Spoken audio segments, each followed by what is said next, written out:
You die at 3:14 in the afternoon, not dramatically, not surrounded by people saying the right things. You just stop. Your heart stops, your brain stops, and the body you spent your entire life inside becomes something else entirely. But here's the question no one actually asks. What happened next? Not spiritually, not religiously, physically, historically. What did the people around you actually do with your body in the first 24 hours after you died?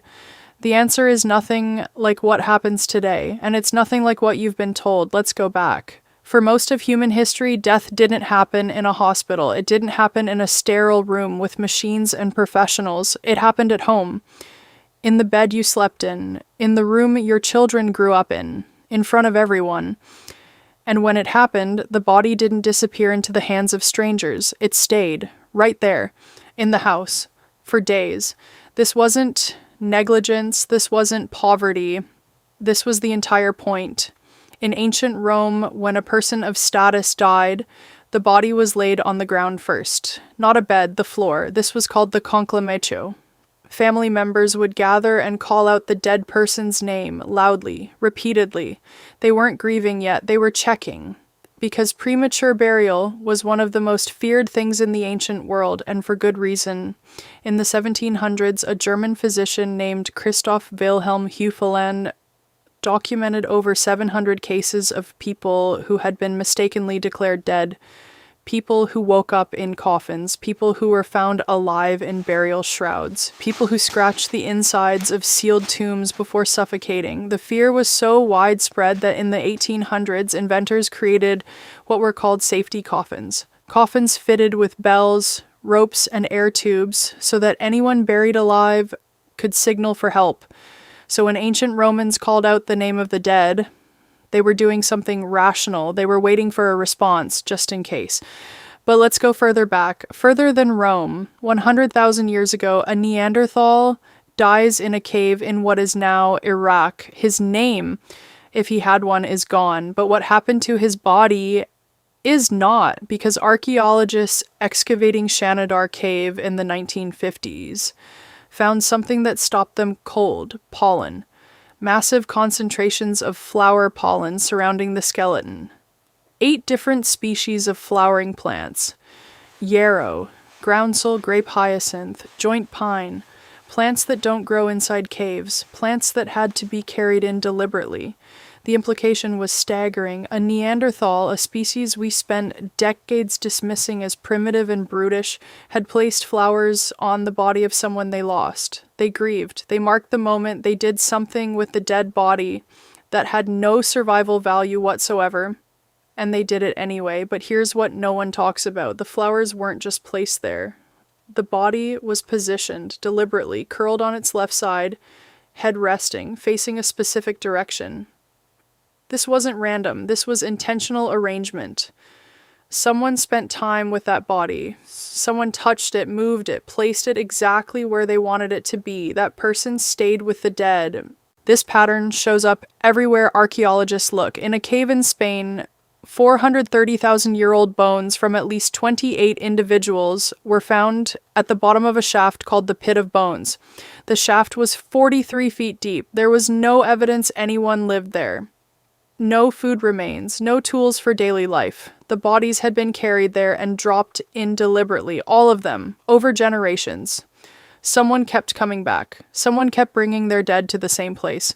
In Sunghir, Russia, 34,000 years ago, 2 children were buried head-to-head in a single grave. Around them, archaeologists found over 10,000 mammoth ivory beads. Each bead had been individually carved and drilled.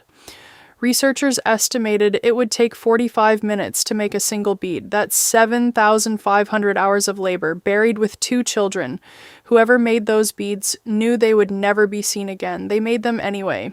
Now let's talk about what actually happened to the body in those first 24 hours. In ancient Egypt, the process began immediately, and immediately meant something very specific. Within hours of death, the body was taken to a place called the Ibu, the place of purification. Here, it was washed with water from the Nile. Then natron salt was packed inside every cavity to begin desiccation. The organs were removed through a small incision on the left side. The brain was extracted through the nose using a hooked instrument. The heart was left inside because the Egyptians believed it was weighed after death against the feather of truth. This entire process took 70 days, but the first 24 hours were the most critical because in that window, the body was still considered a person, not a corpse. A person in transition. The priest spoke to it. The family spoke to it. Instructions were given for the journey ahead. You were dead. But you could still hear in medieval Europe, the first act after death was to open every window in the house, every single one. This wasn't for ventilation. It was to give the soul a way out. Mirrors were covered or turned to face the wall so the soul wouldn't get trapped in its own reflection. Clocks were stopped at the moment of death, not as a metaphor, literally stopped. Because time in that house had ended, the body was washed by the women of the family, not professionals, family, the same hands that had fed this person, dressed this person, held this person when they were sick. Those hands washed the body. They dressed it in its best clothes. They combed its hair. Then they sat with it. For the entire night, this was called the wake.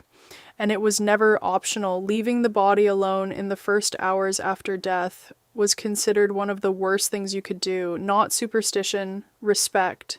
The idea that a person who had existed for decades in this world deserved, at minimum, to not be alone in the hours after they left it. People ate beside the body.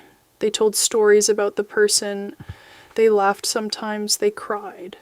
They argued about who the person had really been. The body was present for all of it. Here's what changes everything. In 1963, the first modern funeral home laws were formalized in the United States. Within 2 decades, the body moved out of the house and into the hands of professionals. The average time between death and burial compressed from days to hours. The body became something to be processed, not witnessed. Today, most people in the developed world will never see a dead body outside of a funeral home, never touch one, never sit with one. 300,000 years, the dead were kept close. They were washed by the people who loved them. They were surrounded by flowers, by beads, by the best objects the living could offer. They were spoken to, they were not left alone. The entire ritual, across every culture, on every continent, said the same thing. This person mattered. This moment matters. We will not look away. And now consider what you do. You hand the body to strangers within hours. You sign forms. You choose a package. The body goes somewhere you've never been, handled by people who never knew the person. Embalmed, dressed by professionals, placed in a room you rent for 2 hours on a Tuesday. Then it's gone. We are the first humans in 300,000 years of history to treat death as an inconvenience to be managed rather than a moment to be witnessed.